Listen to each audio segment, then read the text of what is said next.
Bonsoir. Oui, ça marche. Excellent. Ok. Je vais lire notre texte pendant le prêche ce soir. Ça vous va? Ok. Et donc, on continue notre série, un repas avec Jésus. Pas encore manger, ça. Oh oui, ça sera cool. Merci. Et donc, j'adore cette série parce que j'adore la nourriture. La nourriture est bonne, n'est-ce pas? En fait, je dis souvent aux gens que j'ai deux états.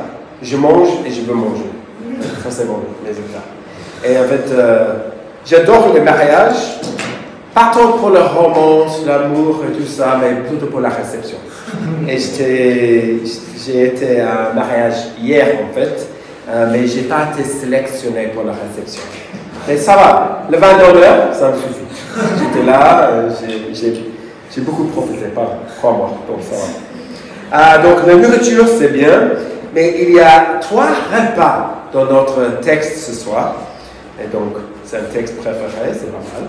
Mais c'est quoi le lien avec la foi chrétienne et les repas avec Jésus? Chaque repas dans notre texte, et c'est Luc 14, donc si vous avez une Bible ou si vous avez vos portables, ça peut marcher, mais on va aussi montrer le texte là-bas. Mais chaque texte, chaque repas est le contexte où Jésus parle de l'humilité. L'humilité. Ça, c'est le lien entre tous les repas, il me semble. Et donc, mais l'humilité, c'est la vertu clé dans la vie chrétienne. Mais elle est souvent mal comprise, l'humilité, il me semble. Elle est vue un peu comme un devoir, un peu comme un sacrifice. C'est pas très cool, l'humilité. Le charisme, le leadership, la stratégie, ça c'est un peu cool. Et l'humilité, c'est un peu boring, c'est un peu ennuyant. C'est un peu, ok, oui, c'est bon. On sait que c'est bon, mais ok, c'est pas.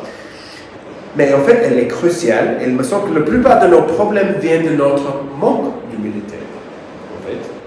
Et, au contraire, le vrai contentement, la paix qui dure, l'épanouissement même, vient de l'humilité. Donc, le contexte, c'est Luc 14. Jésus a été invité à un repas chez les pharisiens. Mais c'est un peu comme un piège. Parce que verset 3 de Luc 14, non, c'était verset 1, on voit que les pharisiens l'observaient. Donc c'était un peu comme un piège, un test pour Jésus. Mais comme souvent est le cas avec Jésus, on lui pose des questions, et puis il s'avère qu'en fait, il a des questions pour nous. Et j'adore cette habitude de Jésus, c'est pas mal. Et le premier banquet, c'est l'humilité et moi. Pas Georges, mais l'humilité et vous aussi. Okay. Donc, on va lire ça, ok. Il adressa ensuite une parabole, aux invités en voyant qu'ils choisissaient les meilleures places. Donc ça c'était intéressant. Juste tout au début, Jésus est observateur. Il regarde les gens. Il regarde dans les circonstances sociales et tout ça. Il est observateur. Je suis sûr que s'il était 21e siècle dans notre société, il sera observateur aussi. Mais ici, qu'est-ce qu'il observe? Ça c'est lui.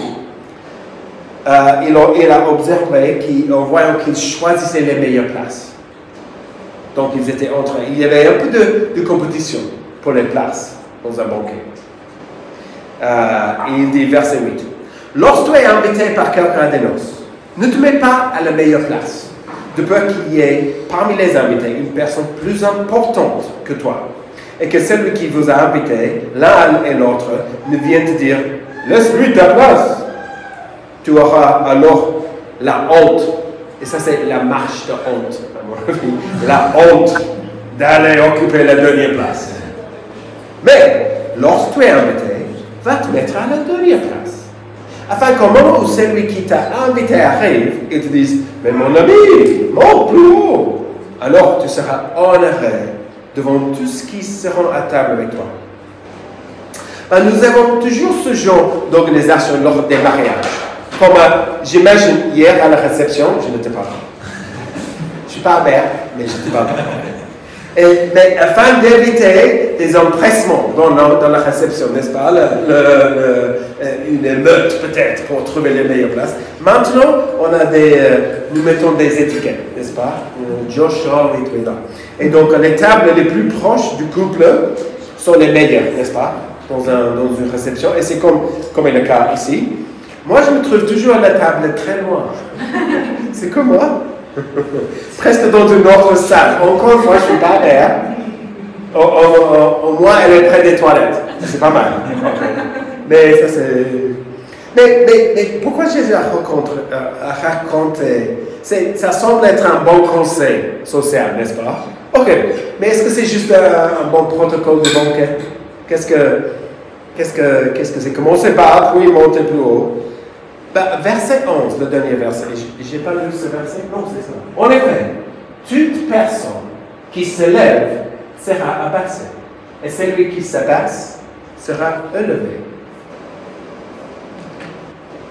En fait, c'est un principe biblique là, et c'est le principe derrière la parabole, n'est-ce pas? C'est le principe, et nous le voyons à plusieurs reprises dans l'Ancien Testament. Par exemple, le psaume 18, verset 28. Tu sauves le peuple qui s'humilie et tu abaisses les regards hauteurs. En fait, c'est parsemé tout au long de la Bible.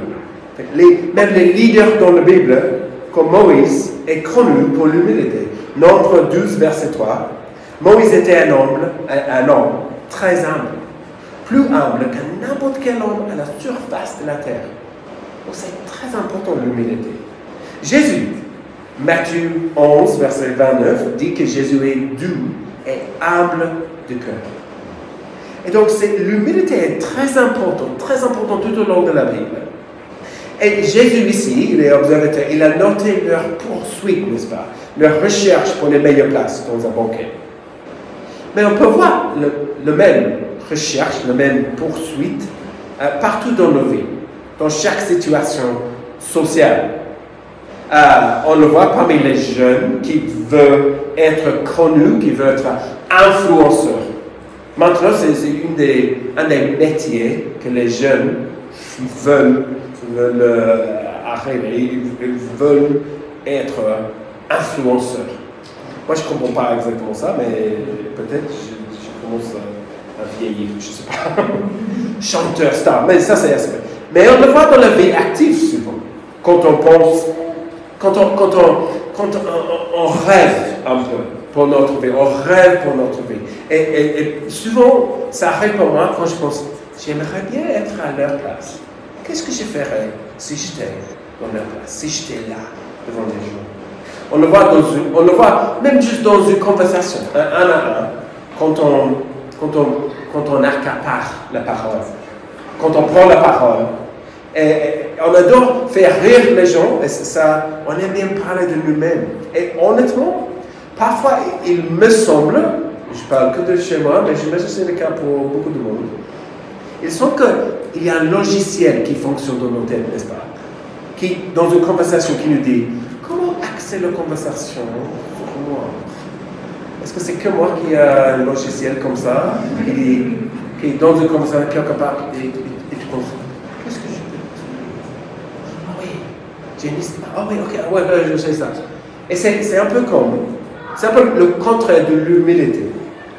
Et l'humilité est le contraire de la recherche d'attention, en fait. Une personne humble n'est pas une personne qui a une faible estime de soi, mais qui trouve la liberté dans l'oubli de soi. Donc l'humilité n'est pas du tout, je vais répéter, ce n'est pas une faible estime de soi. En fait, si tu es humble, ça veut dire que c'est un oubli de soi. C'est impressionnant. Et juste pour te dire, cela ne veut pas dire, ce que Jésus dit ici, il ne dit pas, ne postulez pas pour des postes dans ton entreprise. Il ne dit pas, ne faites pas preuve d'initiative. Ne prenez pas de responsabilité. Cela ne veut pas dire, montrez une fausse modestie, restez assis, ne faites rien. Non, il ne dit pas ça. Vous pouvez être ambitieux, vous pouvez prendre de l'initiative, mais pas pour votre gloire. Il y a quelques citations que je voulais vous montrer. Le premier, c'est C.S. Lewis. L'humilité n'est pas de se penser moins, mais de penser moins à soi. C'est pas mal ça. Un autre, Timothy Keller, il dit, l'humilité selon l'Évangile consiste à ne pas devoir penser à soi, ne pas devoir ramener les choses à soi.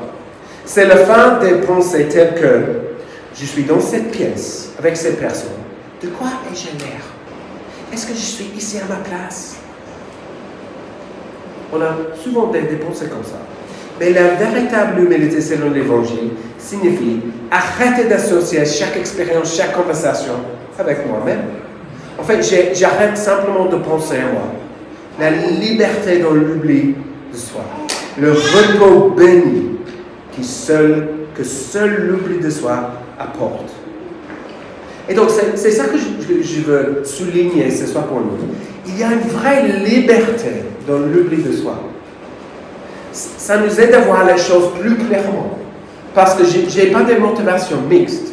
Si je pense toujours comment axer quelque chose sur moi, j'ai des motivations mixtes, mais si je suis là, si j'oublie moi-même, en fait, je peux être là. C'est tellement, ça purifie nos motivations, ça nous aide à voir les choses plus clairement. J'ai passé quelques années, quand je suis arrivé en France, dans mes réunions d'équipe avec mes autres collègues dans les GBU, je travaille à mi-temps pour les GBU, les groupes publics universitaires. Et j'ai passé pas mal de temps dans les réunions, et j'étais silencieux. Mais j'avais du mal à être silencieux, parce que ce n'est pas vraiment ma personnalité. Et je voulais dire quelque chose. Et donc c'était une lutte pour moi pendant les années. Et c'était juste, j'avais besoin de montrer que j'ai quelque chose à dire. Mais c'était vachement plus agréable quand je suis arrivé à l'état où je pouvais être là avec mes collègues. Je pouvais profiter de leur input, de leurs paroles et tout ça. Et parfois, de temps en temps, je pouvais parler. Et c'était libérateur. C'était incroyable. Et donc, j'arrive souvent dans les réunions d'équipe où j'oublie, et je deviens comme j'étais dans le passé. J'aimerais bien. Mais quand on trouve l'humilité, quand on s'abasse, on n'a pas besoin de parler de nous-mêmes. En fait, c'est libérateur.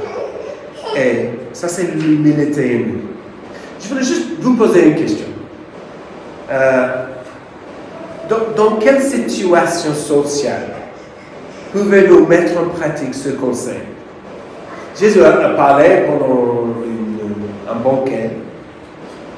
Peut-être c'est dans les conversations que vous avez. Peut-être c'est à la vie active. Peut-être c'est un autre contexte. Dans quelle situation pouvons-nous profiter de ce conseil? Ça, c'est le premier. Donc, le premier banquet, c'était l'humilité et moi. Le deuxième banquet, c'est versets 12 à 14. Et c'est l'humilité. J'ai toujours du mal avec ça. Ok. C'était le deuxième banquet dont Jésus parle. Et c'est l'humilité et les autres. Et le deuxième banquet, c'est un conseil à l'autre. Jésus était un invité un peu compliqué, à mon avis. Parce qu'il arrive là, et il dit aussi à celui qui l'avait invité. Mais qui fait ça? Jésus. Il dit, lorsque tu organises un dîner ou un souper, n'invite pas tes amis, ni tes frères, ni tes parents, ni tes voisins riches, de peur qu'ils ne t'invitent à leur tour pour te rendre l'appareil. Lorsque tu organises un festin, invite au contraire des pauvres, des estropiés, des boiteux, des aveugles. Et tu seras heureux, car ils ne peuvent pas te rendre l'appareil. En effet, cela te sera rendu à la résurrection des justes. Et donc, cela est une invitation à mettre l'humilité en pratique avec les autres. Et il me semble que l'humilité est la vraie fondation et la fondation de la vraie hospitalité ici. Pourquoi? Parce que si vous invitez ceux qui peuvent vous inviter en retour, ces gens sont faciles, agréables, mais les pauvres de la rue n'ont pas de maison à eux pour vous rendre l'appareil. Il n'y a rien pour eux. Ils sont peut-être maladroits socialement, vos invités, peut-être gênants. Ils ne porteront pas une bonne bouteille de vin, mais invitez-les plutôt. Et donc l'humilité est l'oubli de soi.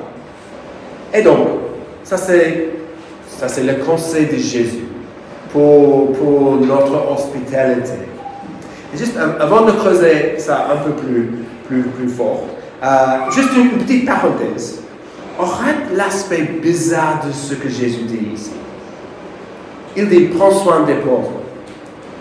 Et ça, c'était bizarre à l'époque. Maintenant, on dit, oh oui, c'est une bonne chose de prendre soin des pauvres. Oui, évidemment. Mais à l'époque, c'est une idée révolutionnaire. À l'époque, si tu étais pauvre, tant pis, tu es pauvre, ça va. Il n'y a pas une bonne chose de prendre soin des pauvres. L'Empire romain n'était pas rempli avec des associations caritatives partout. Ce n'est pas du tout le cas. En fait, c'était aujourd'hui considéré comme normal. Tout le monde fait ça, tout le monde prend soin des pauvres. Non. C'était l'Église, avec les hôpitaux publics, les écoles publiques, les orphelinats. L'Église a transformé la société. L'Église n'est pas parfaite, elle n'était pas parfaite. Mais, quand l'Église a observé les paroles de Jésus, elle a transformé la société. Elle a transformé notre société. Et donc, je ferme la parenthèse un peu, mais l'humilité mène à l'hospitalité radicale. Et cela est un peu bizarre toujours dans notre société, n'est-ce pas?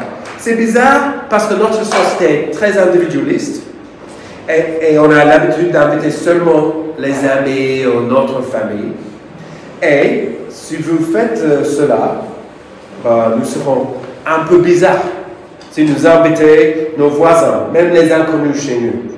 Mais ils aimeront bien l'expérience. Ils vont adorer ça. Parce qu'ils vont rencontrer les autres, ils vont dire, ils vont penser, vous êtes un peu bizarre de m'inviter parce que je ne vous connais pas très bien. Mais en fait, ils vont adorer ça. Et ça va être cool.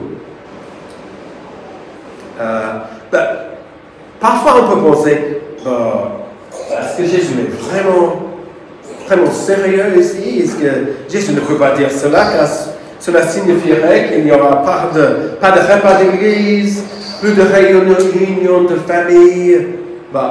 Bien sûr, Jésus ne veut pas mettre fin au repas de famille, au repas d'église et tout ça. Mais pour moi, il faut faire attention. Parce que c'est facile de diluer un peu ce que la parole de Dieu nous dit ici, n'est-ce pas? D'éviter des choses dures. Jésus veut exposer notre habitude de la réciprocité, de rechercher le confort et la facilité avec des invités familiers. Et en effet, ça me frappe, ça me rend mal à l'aise. Il y a un sans-abri qui reste souvent pas loin de chez nous. Et c'est toujours, ça me rend mal à l'aise toujours parce que je lis la parole de Dieu qui me dit, quand les gens invitent, est-ce que je peux inviter quelqu'un comme celui chez nous, avec mes enfants, avec tout ça? Je ne sais pas, Suzanne et moi, on est toujours en train de discuter. Et est-ce qu'on peut faire ça? Est-ce qu'il veut venir? Je ne sais pas. Mais il faut laisser ces mots, mijoter au nous, n'est-ce pas? De façon gênante, il me semble. Il faut réfléchir. Qu'est-ce que ça veut dire quand Jésus dit l'hospitalité radicale? Ça va être l'humilité et les autres, si on pense. Et l'Église Quand l'Église a mis en pratique les paroles, elle a changé le monde. Et si l'Église évangélique de notre époque, si on veut changer le monde, il faut qu'on mette les paroles comme ça en pratique dans nos vies quotidiennes, avec nos voisins, avec les gens autour de nous. Ça, c'était le deuxième banquet. Le troisième banquet, c'est déjà 20 minutes, désolé. Je vais résumer les choses. C'est une histoire de Jésus provoquée par un commentaire d'une personne présente qui était là. Je vais lire. Après avoir entendu ces paroles, un de ceux qui étaient à table dit à Jésus, « Heureux celui qui prend son repas dans le royaume de Dieu. » Et il dit cela en réponse à ce que Jésus a dit.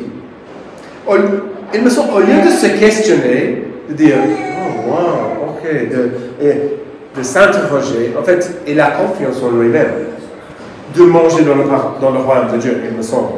Et c'est ce que provoque l'histoire de Jésus, verset 16. Jésus lui répondit. Un homme organisa un grand festin et invita beaucoup de gens. À l'heure du festin, il envoya son serviteur dire aux invités, « Venez car tout est déjà prêt. » Donc, à l'époque, pour un festin, il y avait deux invitations, il me semble, là-bas. L'une était faite à l'avance, une sorte d'invitation save the date, un peu. Avec toutes les complexités de la vie sans réfrigérateur. Mais c'est vraiment ça. Cela ne pouvait pas être pressé. Ok.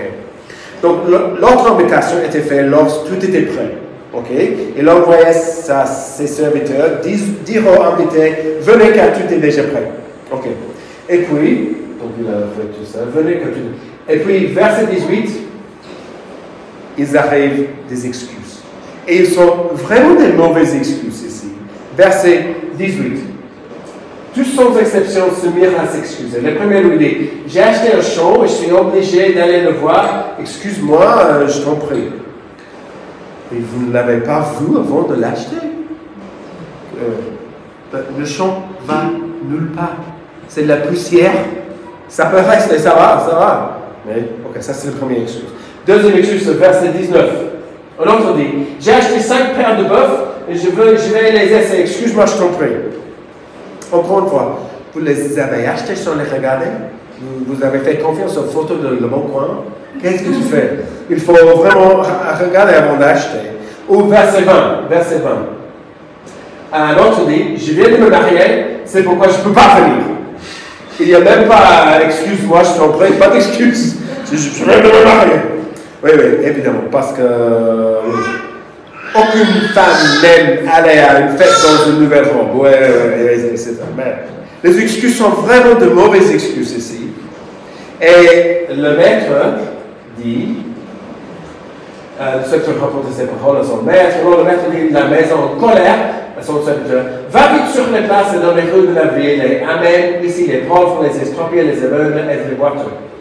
Et le serviteur dit, maître, ce que tu as ordonné a été fait, et il reste encore de la place. Le maître dit, alors le serviteur, va sur les chemins et le long des ailes, et ceux qui tu trouveras, oblige-les à entrer, afin que ma maison soit remplie.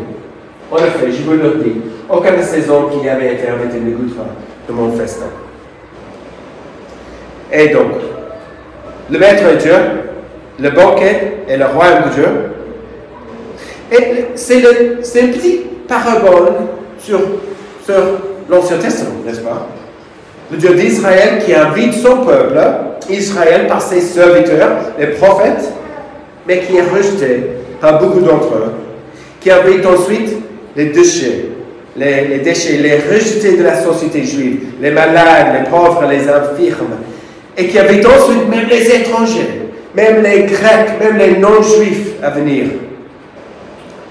Donc c'était un petit parabole. Mais il me semble, 3 réponses ici. La première réponse, c'est ceux qui rejettent le royaume de Dieu, et c'est ceux qui ne voient pas l'importance de l'invitation.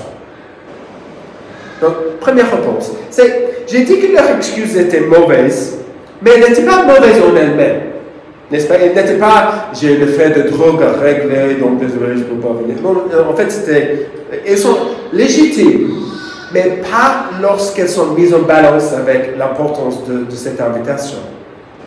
Et ça veut dire que nous laissons très facilement beaucoup de choses nous empêcher de réfléchir à Dieu dans notre société, n'est-ce pas? Il peut s'agir de nos possessions comme un champ, ou l'achat des possessions, de nouveaux vêtements, de nouvelles technologies. Il peut s'agir du travail avec nos bœufs, si vous avez des bœufs, ou de notre carrière, de nos études. Il peut s'agir encore de nos relations, comme une mariée, un mari, avec notre famille, nos amis ou quoi que ce soit. Mais cette invitation, ce que Jésus dit, vaut la peine de l'examiner, de l'enquêter. Et si vous essayez de parler de Jésus avec les gens, ils ne vont pas reconnaître l'importance de cette invitation. Ça va. Il y aura des excuses comme ça. Ça va. Ne vous laissez pas distraire par tous les aspects de la vie. Et peut-être on peut parler à nos amis et on peut dire, je sais qu'on a des carrières, je sais qu'il y a des choses. Cette invitation est plus importante. Ça, c'est la première réponse. Deuxième réponse, c'est ceux qui refusent d'admettre qu'ils sont indignes. Ou plutôt, c'est ceux qui sont confiants en eux-mêmes. Donc, le gars qui a dit à l'origine, heureux ceux qui mangent dans le royaume de Dieu, il pensait probablement qu'en raison de sa famille, de son ascendance, de sa religion, de sa bonté, il était admis. Mais en réalité, il fait partie de ceux qui sont invités mais qui ne viennent pas. Et tout au long des évangiles, Jésus enseigne que seuls les malades peuvent venir.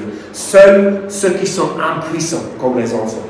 Seuls ceux qui sont faibles et qui savent qu'ils sont faibles. Seuls ceux qui savent qu'ils ne méritent pas d'être invités. Et c'est pourquoi, à chaque moment de ces banquets, c'est les malades, les humbles, les pauvres qui acceptent son offre. C'est ceux qui sont abaissés seront élevés. C'est les humbles. Et donc, c'est l'humilité et nous. Ça veut dire qu'on ne peut pas être chrétien, n'est-ce pas, sans l'humilité. Et c'est peut-être la raison le plus fort pourquoi les gens rejettent le royaume de Dieu parfois. Parce que d'un côté, c'est la grâce, donc c'est libre, mais d'un autre côté, il faut admettre que tu es parmi les pauvres, les estropiés, les boiteux, tout ça. Et on n'aime pas admettre ça. Mais la troisième réponse, c'est ceux qui acceptent et viennent à la fête du royaume de Dieu. Et nous n'entendons pas trop parler d'eux dans ces banquets, mais je pense qu'ils apprécient le banquet. Et donc, vous pouvez imaginer, n'est-ce pas? Ils étaient là dans le banquet, ils sont pauvres, mais ils aiment bien manger tout ce qui est là, et ça sera incroyable, n'est-ce pas? Et j'adore le fait que la Bible parle du royaume de Dieu comme une fête. Comme à Ésaïe 25, verset 6, il dit « L'Éternel, le Maître de l'univers, prépare pour tous les peuples un festin de plats succulents, un festin de bon vin, de plats succulents, plein de moelle, de bon vin clarifié. » Un festin. Et le premier miracle de Jésus, dans l'évangile de Jean, a eu lieu lors d'un mariage. Okay. Et la grande image du ciel dans l'Apocalypse est un festin de noces. Donc, pas une culte religieuse éternelle. C'est cool d'être avec vous ce soir, mais je ne veux pas que ces cultes durent 5 heures, n'est-ce pas? Mais un festin, ça va, ça sera cool. 4 heures. J'ai vieilli et maintenant c'est cool. Mais le royaume de Dieu est un fête. Nos églises, quelle relation ont-elles avec une fête, un banquet? Ça, c'est cool. Ça, c'est... Bien sûr, Dieu n'est pas un Dieu de désordre. L'église n'est pas un concert. C'est pas un banquet chaque semaine. Il faut qu'on soit sobre et sérieux. On va prendre le Saint-Seine bientôt. Et on ne va pas manger comme cela. On va vraiment se souvenir de ce que Jésus a fait pour nous. Mais quand même, le royaume de Dieu, l'image que Jésus nous donne, c'est un banquet. Ça, c'est pas mal. est-ce qu'on vit cette réalité dans nos vies? En fait, il y a deux réalités. Jésus nous dit que c'est les faibles, les pauvres qui arrivent. Et donc, si toi, tu penses parfois, tu ressens, en fait, la vie est dure pour moi, je suis vraiment brisé. Ça va. Ça veut dire que tu reconnais ton état. Et tu peux être dans le royaume de Dieu. Ça va. Ça, c'est l'humilité dans nos vies. Le fait qu'en fait, non, je ne suis pas le meilleur dans la vie, en fait. Ça va. C'est que les arbres qui entrent dans le royaume de Dieu. Et ça, c'est nous, si on a mis notre confiance en Jésus, et si on a compris l'humilité qu'il faut avoir devant Dieu. On va se souvenir de cette humilité, l'humilité que Jésus a montrée sur la croix, et l'humilité qu'il faut que nous montre aussi, parce que quand on est devant Jésus, on a besoin de lui. Et on va juste faire la Sainte Seine maintenant ensemble. Et nous célébrons toujours la mort de Jésus pour nous. Chaque semaine dans la Sainte Seine, c'est juste avec simplicité et respect. Et juste, je vais lire 1 Corinthiens 11, comme Paul dit, « J'ai reçu du Seigneur ce que je vous ai transmis. Le Seigneur Jésus, la nuit où il a été arrêté, a pris du pain. Et après avoir remercié Dieu, il l'a rompu et a dit, « Prenez, mangez. Ceci est mon corps qui est rompu pour vous. Faites ceci en souvenir de moi. » De même, après le repas, il a pris la coupe et a dit, « Cette coupe est la nouvelle alliance en mon sang. Faites ceci en souvenir de moi, toutes les fois que vous en boirez.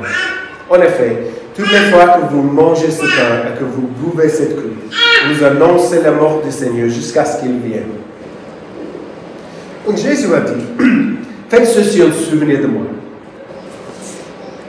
Et c'est un bon souvenir chaque fois de l'humilité, parce qu'en fait, c'est Jésus qui était le centre. Je suis chrétien pas à cause de ce que j'ai fait, mais grâce à ce que Jésus a fait. Donc, ça, c'est l'humilité. Mais c'est aussi une joie chaque fois que je n'ai pas besoin de gagner ma place devant Dieu. Je n'ai pas besoin d'être pur comme la neige devant Dieu. Et je n'ai pas besoin de me justifier dans ce monde. Je n'ai pas besoin d'arriver à un niveau pour m'épanouir. En fait, je trouve tout mon épanouissement en Jésus. Et ça, c'est l'humilité.